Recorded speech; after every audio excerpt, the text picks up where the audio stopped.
ବର୍ତ୍ତମାନ ଆପଣଙ୍କର ଓଡ଼ିଶା ପୁଲିସର PMTର ରିଟିନ୍ ରେଜଲ୍ଟ ପବ୍ଲିଶ ହୋଇସାରିଛି। କ୍ୟାଣ୍ଡିଡେଟ୍ ମାନଙ୍କ ରୋଲ୍ ନମ୍ବର ସବୁ ଆସିଯାଇଛି। 13 ଅଗଷ୍ଟରେ ଏଥିରେ ଆପଣଙ୍କର କଟ୍ଅଫ୍ ଦେଇନାହିଁ। ଯେଉଁମାନେ ରିଟିନ୍ କ୍ୱାଲିଫାଏ କରିଛନ୍ତି ସେମାନଙ୍କ ରୋଲ୍ ନମ୍ବର ଆସିସାରିଛି। କାଷ୍ଟ ୱାଇଜ୍ ରୋଲ୍ ନମ୍ବର ଦେଇଦେଇଛି, ଆପଣମାନେ ଚେକ୍ କରିନିଅନ୍ତୁ। ପ୍ରଥମେ ତ ଯେଉଁମାନେ ରିଟିନ୍ କ୍ଲିୟର୍ କରିଛନ୍ତି ସେମାନଙ୍କୁ ବହୁତ ବହୁତ କଂଗ୍ରାଚୁଲେସନ୍। ଆଉ ଆପଣମାନେ ଦେଖିପାରିବେ କି ଟ୍ୱିଟର୍ରେ ଆପଣମାନେ ନିଜେ ଯାଇକି ଚେକ୍ କରିପାରିବେ। ରିଟିନ୍ ଯେଉଁମାନେ କ୍ଲିୟର୍ କରିଛନ୍ତି ଫିଜିକାଲ୍ ଡେଟ୍ ଆସିଯାଇଛି। ଆପଣଙ୍କର ଡ୍ରାଇଭିଂ ଏକ୍ଜାମ୍ ଭୁବନେଶ୍ୱର, ସମ୍ବଲପୁର, ବ୍ରହ୍ମପୁର, ବାଲେଶ୍ୱର ଏବଂ କୋରାପୁଟଠାରେ ଅନୁଷ୍ଠିତ ହେବାକୁ ଯାଉଛି। ଆପଣଙ୍କର ଫିଜିକାଲ୍ରେ height, weight, chest, running, long jump, driving test ହେବ।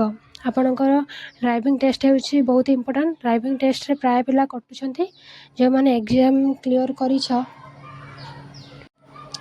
ସେମାନେ ଏଇ ଯେତେ ଦିନ ଅଛି ସେତେ ଦିନ ଡ୍ରାଇଭିଂ ଟେଷ୍ଟରେ ପ୍ରାକ୍ଟିସ୍ କରିନିଅନ୍ତୁ। ଆପଣଙ୍କୁ ଏଲ୍, ଏସ୍ ଆଉ ଏଇଟି ଡ୍ରାଇଭିଂ ପାଇଁ ଦିଆଯିବ। ଏଲ୍ର ଆଗକୁ ପଛକୁ ନେବେ, ଏସ୍ର ସେମିତି ଆଗକୁ ପଛକୁ, ଏଇଟିର ସେମିତି ଆଗକୁ ପଛକୁ ନେବେ। ଏଇଭଳି ସବୁ ଟେଷ୍ଟ ଦିଆଯିବ। ଆପଣମାନେ ଯଦି ଏଇ ଟାଇମ୍ରେ କଟିବେ ତାହେଲେ ବହୁତ ଆପଣଙ୍କୁ କଷ୍ଟ ହେବ। ତାପରେ ଆପଣମାନଙ୍କ ରନିଂ 1.6 କିଲୋମିଟର ଅଛି 7 ମିନିଟ୍ରେ। ଯଦି ଏଇଟା କ୍ଲିୟର୍ କରିବା ବହୁତ ସହଜ। ଯେଉଁମାନେ 1.6 କିଲୋମିଟର 7 ମିନିଟ୍ରେ କ୍ଲିୟର୍ କରିପାରିବେନି ସେମାନେ ଚାକିରି ପାଇଁ ଯୋଗ୍ୟ ନୁହେଁ। ତ ଆପଣଙ୍କ ପାଇଁ ଡ୍ରାଇଭିଂ ଟେଷ୍ଟ ବହୁତ ଇମ୍ପୋର୍ଟାଣ୍ଟ। ଡ୍ରାଇଭିଂ ଟେଷ୍ଟ କେମିତି ପାସ୍ କରିବେ ଏଇ ଯେତେ ଦିନ ରହିଲା ଆପଣ ଟିକେ ଡ୍ରାଇଭିଂ ଟେଷ୍ଟ ପାଇଁ ପ୍ରାକ୍ଟିସ୍ କରନ୍ତୁ। ଆପଣମାନଙ୍କର ଆଡ଼ମିଟ୍ କାର୍ଡ଼ ଆଜି ଆସିଯାଇଛି।